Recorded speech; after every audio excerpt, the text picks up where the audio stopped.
बिस्मिल्लाहिर्रहमानिर्रहीम। मैं आपको एक गौतम बुद्ध की जिंदगी का एक बहुत मशहूर वाकया सुनाती हूँ। गौतम बुद्ध का एक ग्वाला था। उसने गौतम बुद्ध से कहा कि हमारे पास आइए, मैं आपको ताज़ा दूध दूंगा, तो एक बर्तन लेकर आइएगा और मुझे आप कुछ ज्ञान दीजिएगा। मुझे आपसे ज्ञान लेना है। ज्ञान यानी कि मुझे आप विजडम की कोई बात बताइएगा, अकल की कोई बात, समझ की। तो गौतम बुद्ध उसके यहाँ गए और बर्तन लेकर चले गए। बर्तन में जानबूझकर उन्होंने कुछ मिट्टी डाल दी थी। तो ग्वाले ने देखा कि इसमें कुछ मिट्टी है, तो सबसे पहले उसने उसको साफ किया और इसके बाद ताज़ा दूध भर कर लाकर उनको दे दिया।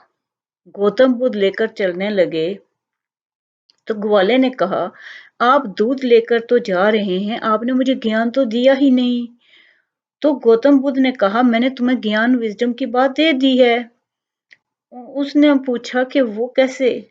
उन्होंने जवाब दिया, वो ऐसे कि देखो, जो मैंने बर्तन कंटेनर तुम्हें दिया था वो साफ ही नहीं था, इसमें कुछ भरा हुआ था। उसने कहा, हाँ, इसमें मिट्टी भरी हुई थी।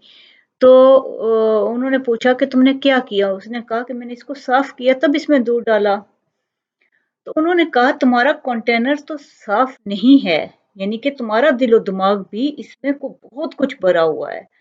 तुम्हारे जो दिलो दिमाग का कंटेनर है, तुम्हारा दिलो दिमाग में जो स्पेस है, वो तो पहले साफ करो, उसमें कोई ज्ञान पड़ेगा, कोई विजडम की बात आएगी, तो तब तुम्हें कोई फायदा पहुंचेगा।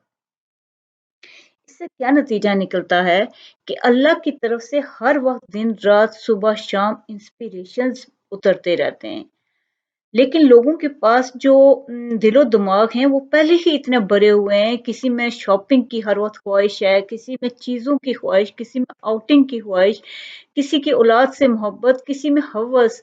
हर वक्त किसी न किसी से गपशप, नमाज के लिए भी जाएंगे तो गपशप बस करते हुए मोबाइल जा रहे हैं, वापस आते हुए गपशप हो रही है।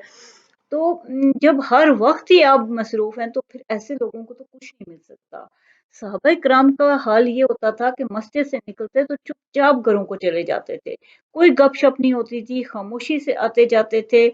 वो खामोश रहा करते थे क्योंकि उनको उनके दिल में ना किसी के लिए हसद, ना किसी के लिए रकाबत, ना किसी के लिए इस तरह के कोई जज्बात, ना ज्यादा ख्वाहिशात। लेकिन अब क्या है कि हमारे दिल इन चीज़ों से भरे हुए हैं। हम मस्जिद भी जाते हैं तो मोबाइल से गपशप, और जैसे ही नमाज खत्म हुई तो 10 मिनट बैठ के जिक्र करना दूर की बात है, उसी वक्त मोबाइल ऑन होना शुरू हो जाता है। तो अल्लाह की रहमत तो हर वक्त उतरती रहती है, लेकिन हमारे अपने दिल में इतनी नफरत, हसद, लालच, हवस और क्या क्या नेगेटिव थॉट्स भरी हुई हैं जिनकी वजह से आगे हमें फायदा नहीं होता। वरना अल्लाह की तरफ से अच्छी चीजें उतरती हैं जो हमारे फायदे के लिए ही उतरती हैं, और उसी वक्त फायदा देंगी जब हम उनसे फायदा हासिल करने के लिए पहले से साफ और शफाफ दिलो दिमाग रखेंगे। अल्लाह आपको बहुत खुशियां और कामयाबियां दे। शुक्रिया।